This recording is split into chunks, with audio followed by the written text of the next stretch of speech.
I think it expresses the quintessential Isaac. This is dated March 26, 1994, 56th day at Cooper Trauma Center, Camden, New Jersey. Each painful awakening greets another dawn. Good morning. The symphony within me sings another song of joy, drowning out the pain. Happiness reigns and makes the obstacles irrelevant for the moment. It cannot be denied. I have another day. Good morning. Good morning to all my loved ones and friends. Good morning to all my helpers and healers. Thank you for giving me another sunrise to share with you. Love and peace, Isaac Ben Ezra. And D, friend Tisha Ross.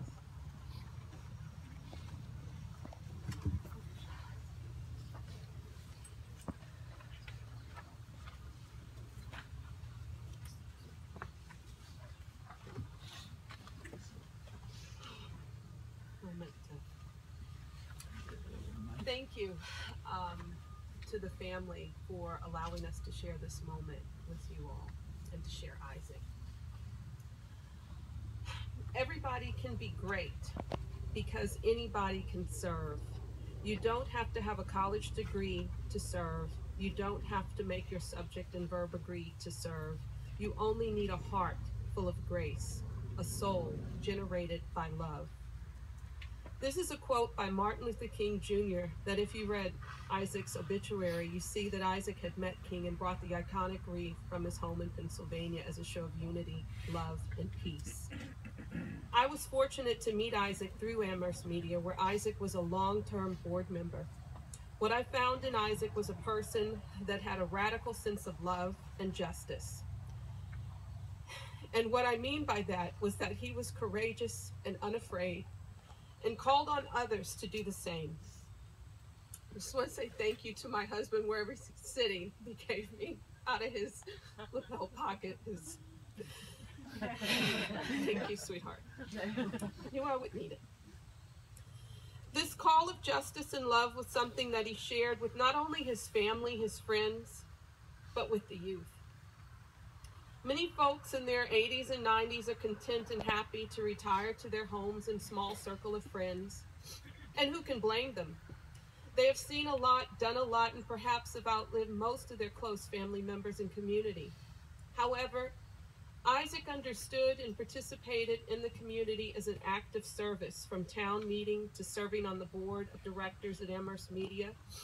And he was not content to be at home enjoying his years as an elder in the community that had as a person that had already done so much and generously gave of his time.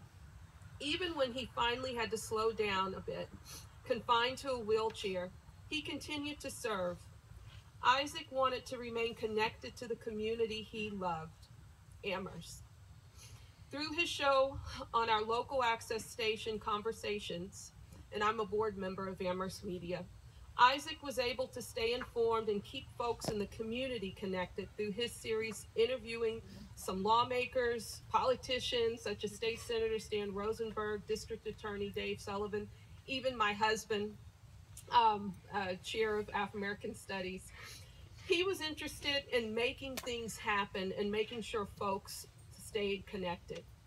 He was not afraid to ask difficult questions that tugged at our emotions and probed questions of racial equality and class disparities. This was, of course, how he lived, and for me, he was someone that was unafraid to commit what I call radical acts of love for this town and for other human beings. His bio attests to that. I remember on a brisk and blustery day in June 2016, Amy and Isaac showed up with the Rainbow Pride flag at Race Amity Day in the town center, and it was a pretty cold June. Of course, it's the Northeast, the weather changes at a drop of a hat. And this was after the Orlando nightclub shooting. When the town wanted to change the method of funding for Amherst Media and create a request for proposals whereby the local station would have to compete for taping government and educational programming, Isaac helped to organize the community preventing them from doing so, attending nighttime select board meetings in his wheelchair. And it was pretty cold. In October, I forget which month, but it was pretty cold. And he was out there with us. Isaac was adamant about making sure Amherst Media remained a place for the people. Even 10 years ago, when the town wanted to subsume Amherst Media under the auspices of their town government, Isaac, again, he led that charge 10 years ago, demanding that Amherst Media remain only accountable to the people in this community. Just this past summer, Isaac spoke to the encampment group out at Hampshire College, bringing his activist life full circle back to the beginning of where he started organizing for peace. He always asked about Amherst Media and wanted so much for us to have a presence at the farm stand, so thank you for mentioning that. He organized, when the request for proposal was happening, that we sit, and he sat. You know, again, bless you all for bringing him out there on Saturday mornings. He sat there wanting to make sure people connected with us as a local station. I'll just end with the last time I saw Isaac. We were planning an event for Amherst Media, our shindig, at my home. And I was driving this way, and Isaac was rolling in his wheelchair down the street. It was a bright, sunny day, a beautiful day, and I stopped, and thank goodness, you know, this traffic can get pretty hectic, but there was no one behind me, and I just stopped, rolled down the window. I said, Isaac, I'm going to see you at the shindig. And he says, oh, it's next week. And I said, no, it's this week. And he says, oh, I have a dinner, but I'm there with you in spirit. And it was just a beautiful day. He was smiling, and that's how I want to remember him. Telling me stories of his activist life and smiling in the sunshine. Isaac was really a friend and whom I consider a mentor. I found courage, compassion, and creativity in Isaac, as if he was born of my generation or younger. Isaac was someone that continued contributing to this community as a staunch social justice advocate till the very end, and loving us all passionately and radically.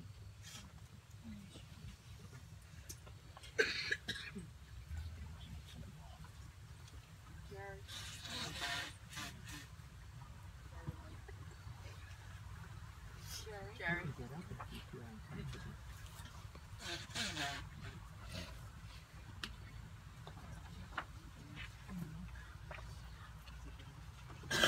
Hi, I'm Jerry Ben Ezra, Isaac's nephew. He was certainly a much better uncle than I was a nephew. I'm going to cut short a lot of what I wanted to say because I could see him saying these people work for the union. Don't keep them waiting. So I'm going to do what a judge told me a long time ago when I first started practicing, many years ago, which was you hit the meat and you hit the seed. So I'm going to do that real quick. I traveled a lot in Asia, and one of the things I learned was what they called windows to a soul. And it wasn't the big things that everybody's been talking about, but a lot of it was the little things, which I won't go through because it's a litany. But I have to talk about my uncle, the criminal who got arrested at the Big Y because he was, folks know that story. And I won't bother for those who don't. But I think that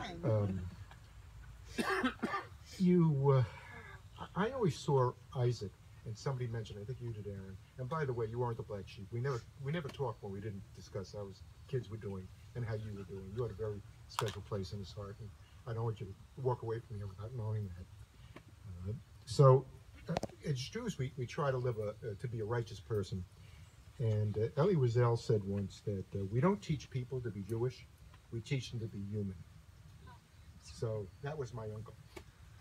He certainly did it with me, and I won't be able, because we don't have time to go into how that came about.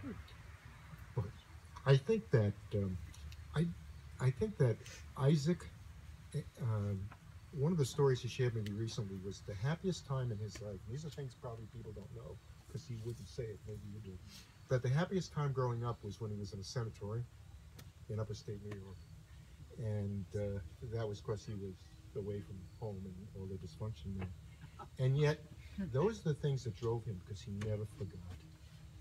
In many ways, cutting to the chase, he never took his good fortune for granted, whether it was meeting your mom or whether or not it was the children and the grandchildren. But I think that in many ways, Isaac is probably the richest man I know, and all of us are richer for having known him. And just to close, to get to the seat, because that judge is gone, I could probably get a head slap from him too. I believe that souls live on in the good that they do and that they leave behind. And I know I always came away from my many telephone conversations, most of which I must admit he was the one who started.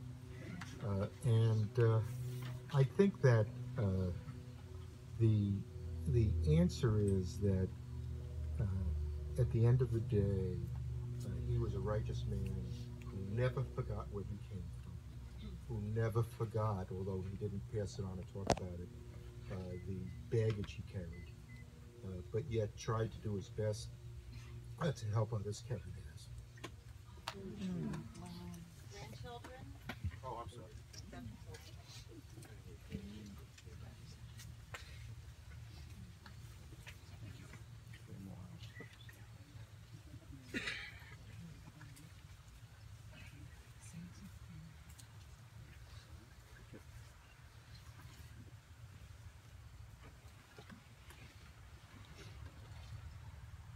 Hi, my name's David.